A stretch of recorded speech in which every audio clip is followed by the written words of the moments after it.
Picture the President of the United States sitting down to supper in the worst year this country ever saw. Now look at the plate in front of him. It cost less than a dime. Not a feast, not a fancy spread. A plain meal a broke family could copy for pennies. The men who ran America through the Great Depression ate cheaper than you would ever believe. And the tricks they used to stretch a single dollar into a week of real meals still work right now. In your kitchen, on your budget. This knowledge was born in the hungriest years this nation ever lived through, and it survived only because the people who used it never once forgot what an empty stomach feels like. There is a menu from 1933 written by two women at Cornell University that fed the White House itself for 7.5 cents a person. I am going to give you every bite of it before we are done. And I promise you this, plain and simple. You can cook it this weekend in a small kitchen with almost nothing in your wallet. I still remember my grandmother's table in the back of her little house in Ohio, the smell of onions and day-old bread rising off the stove, and her leaning down to tell me that once upon a time a president ate poorer than we did that night. I did not believe her. I do now. Let me start where the hunger started, in the spring of 1929. With the man who was in the White House when the whole thing came crashing down. His name was Herbert Hoover. He took the oath of office in March of 1929, and just 7 months later, in October, the stock market collapsed and took the country down with it. Banks failed. Farms dried up and blew away. Men who had worked their whole lives stood in lines that stretched around the block for a bowl of thin soup. And here is the strange part, the part almost nobody ever tells you. While all of that was happening outside his window, Herbert Hoover kept eating 7-course dinners inside the White House. Every night, whether there were guests or not, the Hoovers sat down to a formal meal with course after course carried out on silver. Some folks who worked there said he did it on purpose, to keep the dignity of the office alive while the nation fell apart. But I want you to sit with how that looked to a hungry man reading the paper on a park bench. It looked like the top of the country was feasting while the bottom starved. And yet, the truth about Hoover and food is far stranger than that, and far more useful to you and me.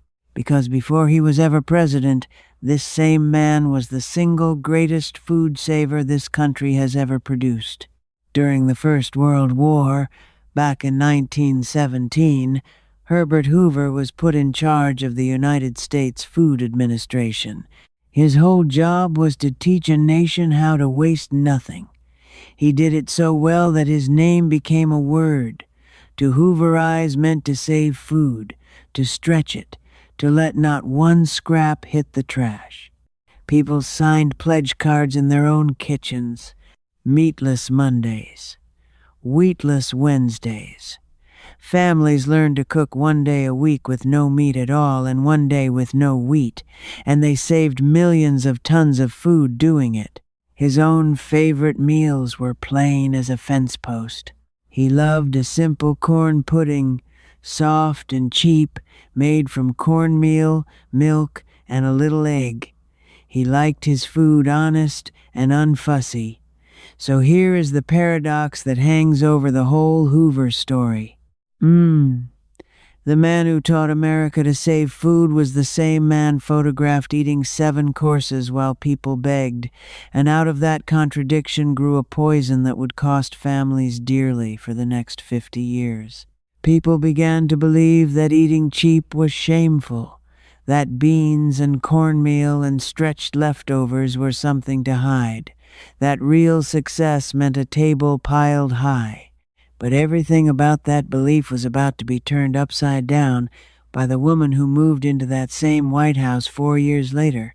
When Franklin Delano Roosevelt was sworn in as president in March of 1933, the country had hit rock bottom. 1 out of every 4 working men had no job at all.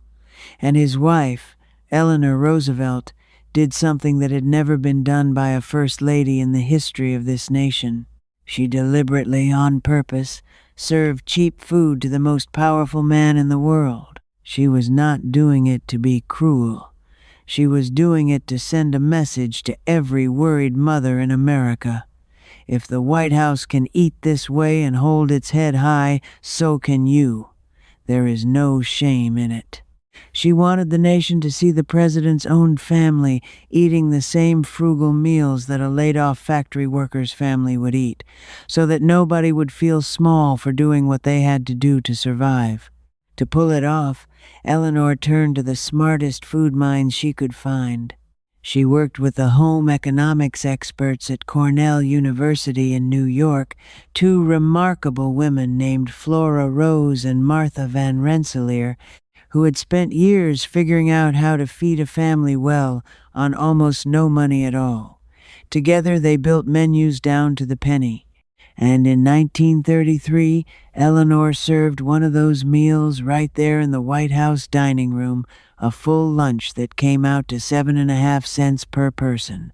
I will give you that exact meal at the end, so stay with me, because once you hear it, you will never look at your grocery bill the same way again. Now, running the day-to-day kitchen was a woman named Henrietta Nesbitt, the White House housekeeper. And she took the frugal orders very much to heart. Maybe a little too much. The food that came out of that kitchen was so plain, so thrifty, and so endlessly repeated that President Roosevelt himself started to complain. He was a wealthy man from a fine old family, and he found himself eating like a man on relief, night after night. There was one dish in particular that he grew to despise: prune pudding. A cheap, sweet, sticky pudding made from stewed prunes, sugar, cornstarch, and a little lemon. It cost almost nothing to make, so it showed up on the table again and again and again. The president got so tired of it that the story goes he finally sent a written note to the kitchen, practically begging them to please stop serving him prune pudding and sweetbreads. Imagine that. The most powerful man on earth, and he could not escape a 5-cent dessert. Here is what I want you to take from that. The Roosevelts had all the money in the world. They did not have to eat that way. They chose to, because they understood something we forgot. When times are hard, the family that knows how to eat cheap and eat well is the family that survives with its dignity whole. And Franklin Roosevelt did have his favorites, the foods he reached for when he wanted comfort. On Sunday nights, he loved to make scrambled eggs himself, right at the table in a chafing dish, cooking them slow and soft for whoever gathered around. Eggs, the cheapest good protein a poor man could buy then, and still one of the cheapest today. He loved a plain fish chowder, made from cheap white fish, potatoes, onion, and milk, a pot that could feed a crowd for the price of a few coins. He liked grilled cheese. He liked simple, stretching, one-pot food, the same food a hungry family in the coalfields was eating that very night. So why does hardly anyone know this today? Why did we grow up thinking cheap food was something to be ashamed of, when the President of the United States was eating scrambled eggs and prune pudding to prove the exact opposite? Somewhere between the 1930s and today, we were sold a lie. We were taught, slowly and quietly, that cooking cheap meant cooking poor, that stretching a meal was something to hide from the neighbors, and that lie did not come from nowhere. Somebody made money teaching it to us. After the Second World War ended in 1945, the country boomed, and a whole new industry rose up to sell us convenience. In the 1950s, the frozen television dinner arrived, packaged and priced to make you feel modern for buying it. Boxes and cans and powders lined the shelves, each one promising to save you time. And the message underneath every single advertisement was the same: cooking from scratch is a burden. Stretching your food is what poor, backward people do. You have arrived now. Throw the scraps away. Buy the box. They needed us to forget. Because a family that knows how to turn a bag of dried beans, a dozen eggs, and a loaf of stale bread into a week of dinners is a family that does not need to buy very much from them at all. Every skill your grandmother had was a sale they lost. So they spent billions over decades teaching us to be helpless in our own kitchens, and it worked. By the time I was a grown man with money in my pocket, I could not have told you how to stretch a chicken to feed a household for 3 days, even though my own grandmother did it every single week of her life. Now, I know exactly what some of you are thinking right about now. You are thinking this is fine for folks with a big garden, a deep freezer, and a Saturday to spare, but it has nothing to do with you. Maybe you are in a small apartment. Maybe you are on a fixed income, watching every dollar, with no land and no time and no energy left over at the end of a hard day. I want you to hear me clearly. This next part was built for you, exactly for you, more than for anyone else watching. That question takes us straight to the part of the story that made me angry when I finally understood it. If this history has been sitting heavy on you the way it sat heavy on me, I want you to know that I went and wrote all of it down, every recipe, every method, every trick these families used to survive with their dignity intact, in a book called Depression Proof. It is the companion to everything you are hearing right now. And it goes deeper, with full meals, real numbers, and the exact techniques that kept ordinary people fed when everything fell apart. You can find it linked in the description below. It is built for the same person this video is built for, someone who wants the real knowledge, not the expensive, helpless version someone else sold us. But first, let me bring you back to the story, because we are only halfway through, and the best part is still ahead. Because the whole point of these depression methods is that they were invented by people who had nothing. No land, no savings, no fancy equipment, a single burner or a hot plate and a few pennies. That is the whole reason these tricks exist. So let me give you 3 things you can do this week, in the smallest kitchen, for almost no money at all. The first is the egg. President Roosevelt's Sunday supper is the single best cheap meal in America, and it always has been. A dozen eggs is still one of the most protein you can buy for the least money. Scramble them slow and soft in a little fat, the way Franklin did, and serve them over a piece of toasted day-old bread. That is a full, warm, filling supper for pennies a plate, and it will not shame you in front of anybody. Add a boiled potato from the bottom of the bag and you have a meal that would have made a depression family feel rich. The second is the bean. Dried beans are the closest thing to free food that money can buy. A single bag costs almost nothing and swells up to feed you for days. Soak a cup of them overnight in water, then simmer them slow the next day with an onion, a little salt, and whatever scrap of seasoning you have. That pot will give you 3 or 4 meals. Eat it as soup. Mash it onto toast. Spoon it over rice. The people who lived through the 30s called beans the poor man's meat, and they walked out of the hardest decade in American history strong and standing because of it. The third is the bread. Never, ever throw away stale bread. This was a sin in my grandmother's house, and it should be one in yours. Stale bread is not garbage. It is the beginning of a meal.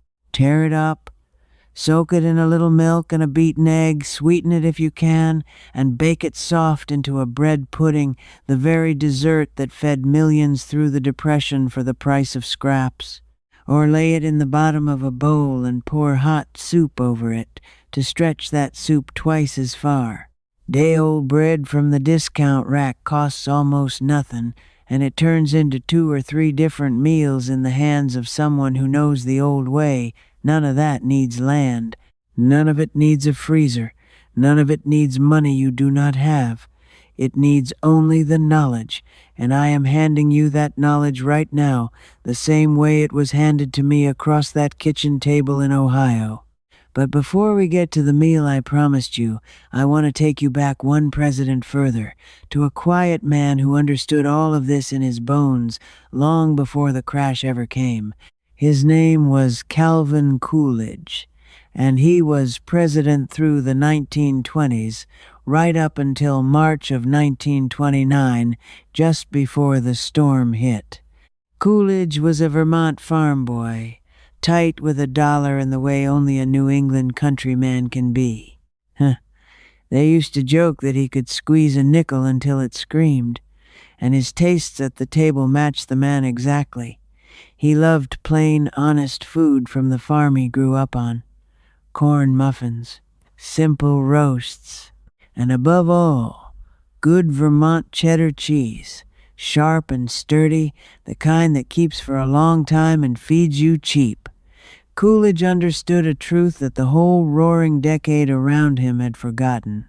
He watched the country party through the 1920s, everybody spending money they did not have, everybody sure the good times would never end.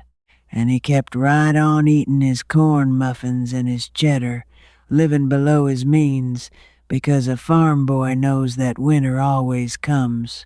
When the crash finally hit, the families who had lived a little like Coolidge, quiet and thrifty and prepared, were the ones who made it through with the least suffering. That is the thread that ties every one of these men together, from Coolidge's cheddar to Hoover's corn pudding to Roosevelt's scrambled eggs. Simple food, cheap food, food that stretches. The presidents who led this country through its hardest years were not eating like kings when the cameras were off. They were eating like the rest of us, or trying to, because they knew that the fancy table was a trap and the simple one was freedom. And now I owe you the meal. The 7.5-cent lunch that was served in the White House itself in 1933. This is the payoff. And I want you to lean in, because you are about to hold something that was very nearly lost for good. I found this in the records of Eleanor Roosevelt's White House, drawn straight from the frugal depression menus she developed with those Cornell home economists, Flora Rose and Martha Van Rensselaer, who spent their whole careers proving that a family could eat well on the price of a few coins. This is not a made-up old-timer story. It is documented. It really happened. A real meal, served on real White House china, priced out to the half-penny, so that a struggling nation could see it and believe that surviving on almost nothing was nothing to be ashamed of. Here is the meal, and here is how you make it this weekend.